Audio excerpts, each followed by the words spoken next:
In this keynote, we'll get a refreshing look at the gender differences in communication in the workplace from one of the country's top interpersonal skills experts. Our speaker is a retired spy who spent years as a successful contact handler, and I'm sure he'll explain that to you, developing a remarkable skill to read people, recognize their motivations, and understand what they really mean. Please join me in giving a warm welcome to a retired spy and a very good poker player, J.J. Braun, and J.J.'s in the back. J.J., over to you. Thank you. Thank you. It's nice to be in the shadows. It's actually quite safe to be in the shadows. I spent most of my life in the shadows. Come to think of it, the intelligence branch motto, the Latin saying is, "E tenebris lux," from darkness into light.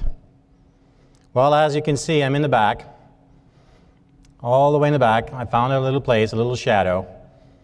I'm dressed in dark suit with the pink shirt. I'm waving at you. Do you see me? I'm sorry, what I meant to say, I'm in the back. Communication is simple, it's just not easy. When you clash with other people, it's because of the need and the expectation. There's a miscommunication, if you wish. You can decode human capital around the world. There's some parallels that you can take, or some patterns of behavior that are common. Throughout the globe, this is a global model, if you wish. If you were to divide this into two, there's the two P's to reading people. If you can memorize the two P's, every time there's somebody new that comes into the work, or even thinking about the people at home in your area, look at the two P's. Two P's, just remember two P's. The first one is the pace perspective, understanding the pace perspective. People come at you at different pace, at different speed, if you wish. Some are fast-paced, they're very outgoing and fast-paced, and others are reserved, slower paced. One is not better or worse, it is just different. It is just different. If you had to choose right now, you're not locked into this. I'm just curious, I'm just going to take a little poll here in the room. If you could choose right now, you could be 51% one side and 49% the other. You're not locked into this. You could change your mind over supper tonight. By a show of hand, how many here would say, you know what, I'm sensing a little bit more outgoing. Can I see your hand? Okay, thank you. Perfect. For those of you that are a little bit more reserved, again, you're not locked into this. You can be 51% one side and 49 the other. Again, you can change your mind a little bit later. Just curious, by show of hands, how many would say, you know, that a little bit more reserved? Can I see your hand? Okay, so about 1/3 are outgoing and about 2/3 are more reserved. It's always fun to see how you raise your hand. How many is more outgoing? How many is more reserved? Hope he's not going to ask for volunteers. You cannot not communicate. This is the point here. You cannot not communicate. You communicate all the time. You're giving us a lot of clues and cues for us to read. So if I sense that you're a little bit more outgoing, I maybe speed it up.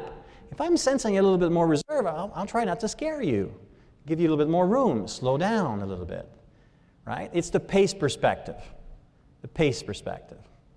So if you were to ask yourself a question, if you were to meet our Prime Minister, Stephen Harper, do you sense that he's more outgoing or do you sense he's a little bit more reserved if you had to choose right now? Reserve. You see, you cannot not communicate. Either you've worked with him or not, tends to be a little bit reserved. So your approach would be different if you wanted to make that connection. The other P, we can divide again the globe into two areas, and this deals with the priority perspective. The priority. Some of you lean towards different priorities. It could be the task, doing, accomplishing, or people interacting and socializing. Again, one is not better or worse, it is just different.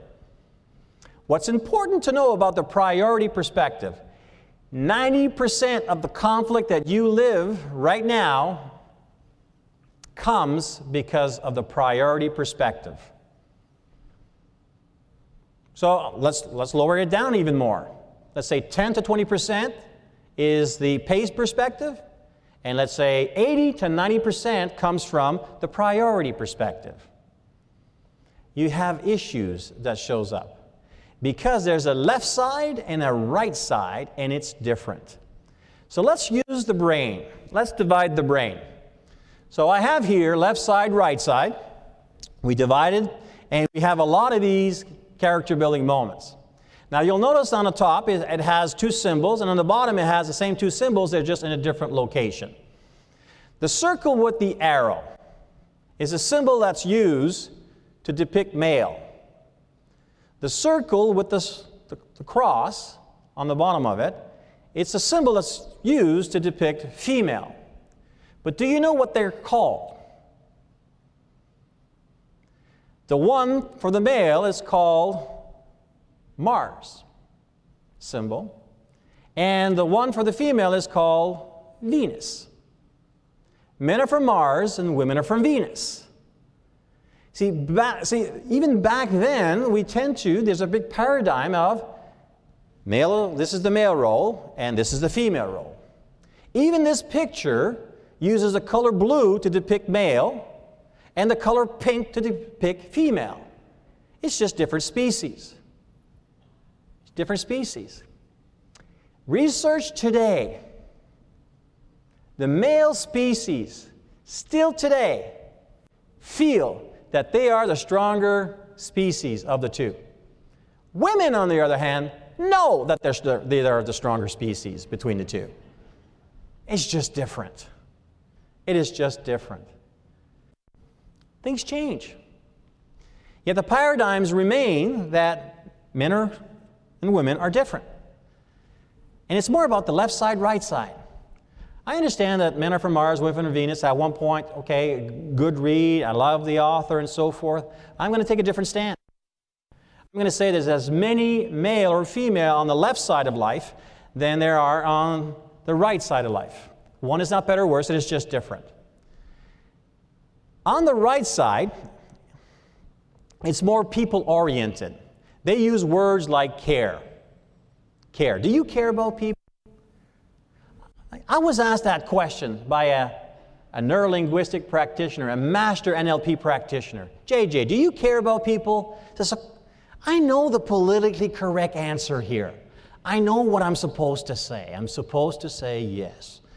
But we were like, this is a 9-day course, 12 hours and so forth. And I said to the instructor, could I be honest? He goes, absolutely. I don't give a rip. Exactly, right there. I got labeled, characterized, or pigeonholed. I mean, that's 6 days together, over 60 hours of work, of knowing each other. And I'm asked to speak the truth, and I'm judged for it. I knew it. I should have just said the politically correct answer. Then the instructor asked me, JJ, let me ask you another question. Oh, please do. You're doing such a good job of edifying me. Do you value people? Without even thinking about it. Of course I value people. I wouldn't be in this business if I didn't value people. That brings purpose. It's like, I want to make sure that people get this. Your mess is your message. Then your mission in life is to learn, and it's to share how you came out of it, and give people hope that there is a different way of doing it. Of course I value people. And that's when it hit me. It's the same word. I mean, it means the same thing, yet we get tied up. Because from the right side, they get offended if you say, I don't care. But from the right side, the people from the left, if you say, value, that sounds so cold. I value you. I care about you. It's just different. And this is often where we get into trouble. We often get into trouble.